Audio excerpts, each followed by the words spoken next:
must have spoken to Georgie, I think.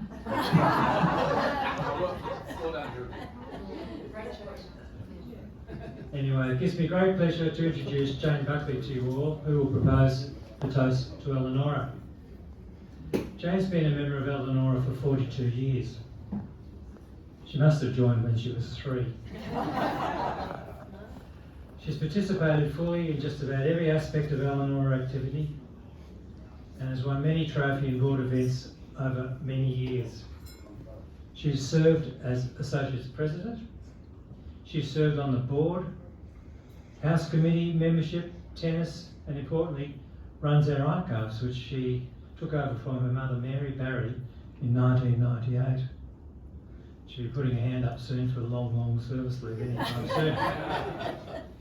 But it's most pleasing to see the displays that she mounts in the Playfair Room Archive Showcase from time to time, as they show us what Elanora was like back all those years ago.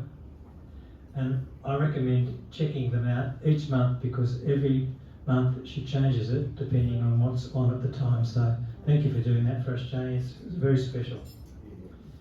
She has won the Associates Captain's Trophy, the Betty Gowing Trophy, you've heard the list tonight anyway, the Associates Championship, the Associates 4-ball Knockout, the Associates 4-ball Championship 3 times, the Associates President's Trophy twice, the Mixed Foursomes Trophy 4 times,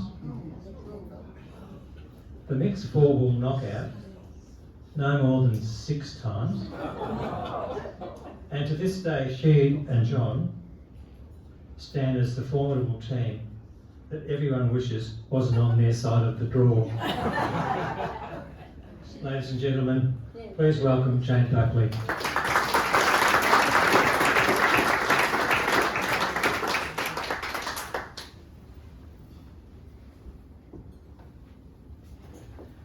Thank you, Michael, for that very overrated but kind introduction.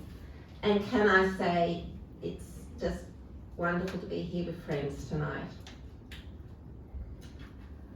Mr. President, fellow members and guests, I felt very honoured and privileged when the President asked me to propose the toast to the club this evening.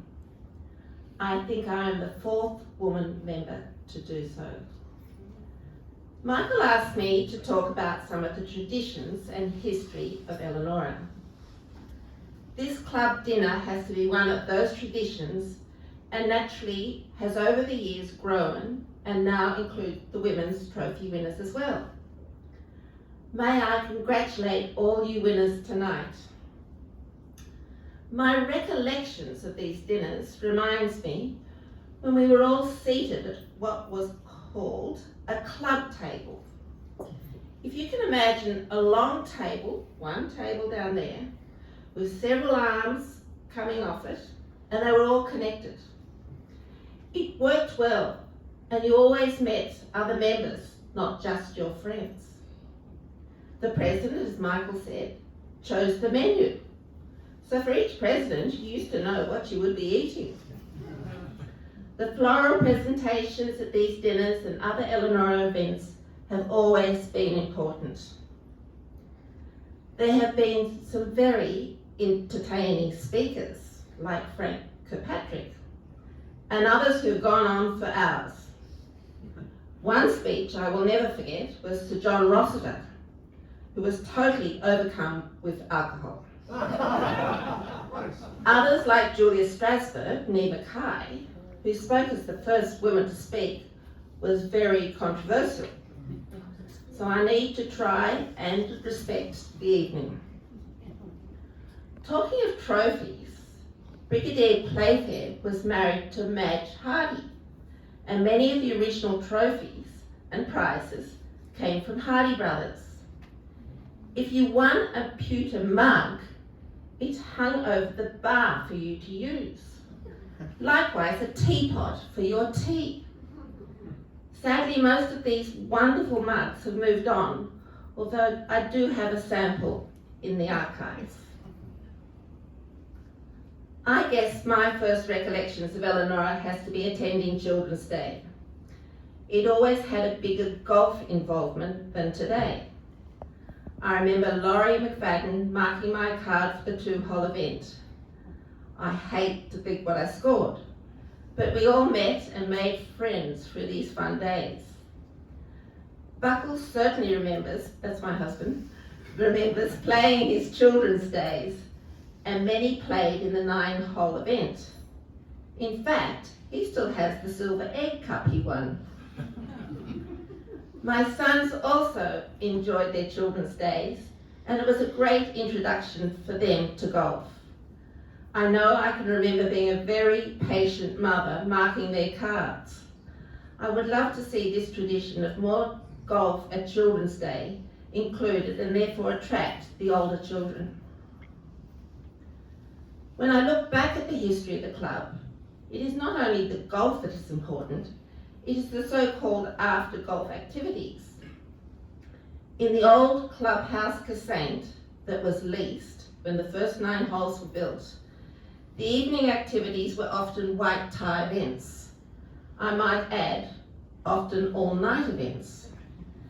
Cassette was situated about 20 metres to the right of the gates along the 6th fairway. That was where the original first hole was. I enjoy the anecdote in the Daily Telegraph in 1929 about the local resident who suddenly saw the dozens of motor cars around Elanora clubhouse called Cassette that, remember, was a home for inebriates. The local resident passing down the road was heard to say to a companion, "Hello, what's here? Must be going to open up the asylum again," was the reply. I love the quote in Dad's book from Lord Stonehaven's daughter. Lord Stonehaven later became the Governor-General. His daughter said, arriving at Cassette, "But father, it's exactly like a fowl house."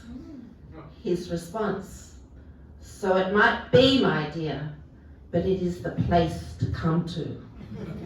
I think we still know it is the place to belong to.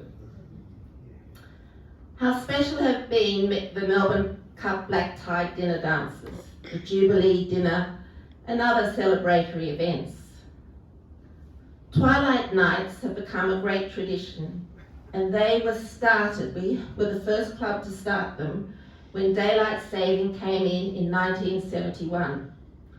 In those days, tables and chairs were set out on the driveway every Wednesday in January. Traditions to my family was always pink lemonade for the children, gunners after golf, and we had gunners tonight, rock cakes with your tea. I guess I should mention that Buckley and I had our wedding reception at Elanora 48 years ago. Anne Badcock was the house manager, and for years she used to tell me that with all the weddings she had overseen, not one couple had ever broken up. Elanora means many friendships to me, but of all the friends, some of my best friendships have been the staff, the Elanora family of staff. Most of the staff lived close by, and if suddenly someone wanted to stay for dinner, there was a phone call down the road, and up would come Olga or Geraldine, so many from the same families. We have seen many secretaries and professionals, and of course our chefs. They have all left their mark on the club, and we have all enjoyed their friendship. I used to give Con, the chef, different recipes to try, and we never got what we expected. We did all enjoy Con and his special carveries on Sundays, and I can remember my brother setting a record for the number of sausages eaten. He could have had anything on the display. I cannot remember the number, but of course everyone always went back for seconds, including the chocolate eclairs. Another one of the traditions that I treasure was Mother's Day. As it was in May, one put on your best new winter clothes and the clubhouse was packed with families. Every mother was given a gardenia to wear, and we all enjoyed the amazing carvery lunch. After lunch, we would putt or play a few holes, or just go for a ride up and down on the inclinator that brought you up to the pro shop. One of my loves at Elanora has always been the bush environment. How special it is to be out playing golf and hear a whipbird trying to say hello to his girlfriend. I used to meet a friend of Dad's, Ernie Hoskins, on the 1st of September each year, and we would go out looking for birds in their colonies. I felt sick when the course was renovated, but we went on to plant 15,000 plants that were propagated from seeds off the course. Again, sadly, many of these plants have been taken away, and I've hated the clearing done on the property. I am thrilled that members have now taken this on, and we are again regenerating a native landscape. I am blown away by Greg Griffiths and his photography of Eleanor's bird life. I look forward to hopefully one day having wrens back and other little birds that we all loved once their habitat is re-established. I agree with Greg that with the threat of development across Wilbur Road, we should be increasing our habitat along the 6th and 7th holes, so that when birds across the road are threatened, they will re-establish themselves at Elanora. It is a wildlife sanctuary, as the sign says as you drive in. Elanora today has so much to thank for our founding fathers. For these group of men in the late 1928 to see the building of a golf course in this area. There was only a dirt road up from Narrabeen. It was a market garden area populated by some Italian migrant families. These wonderful families would help build the golf course, and at night would water the greens. Again, the Elanora family.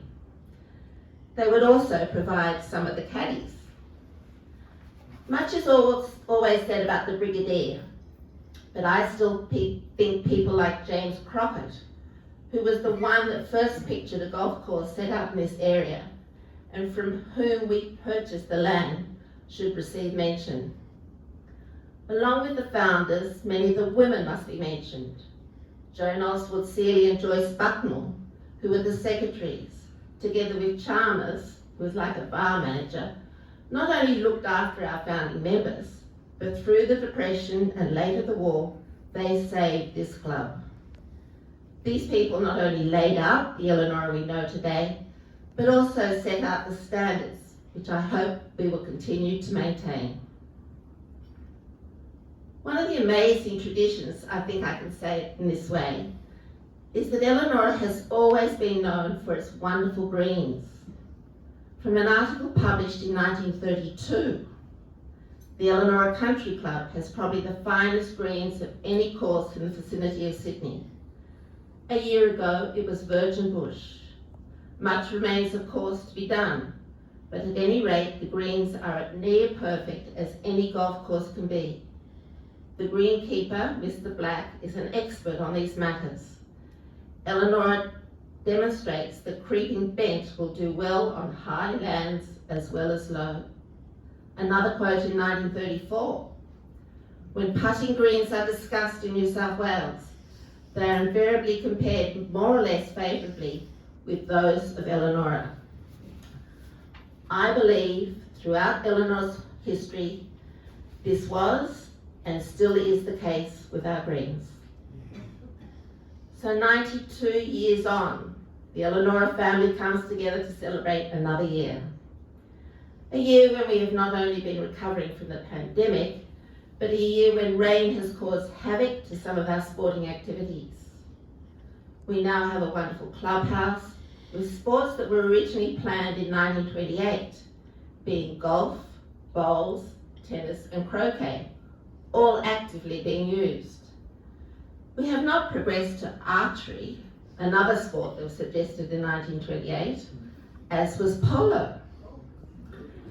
The quality of these areas we all appreciate, and we thank all the staff for their professional help in their maintenance.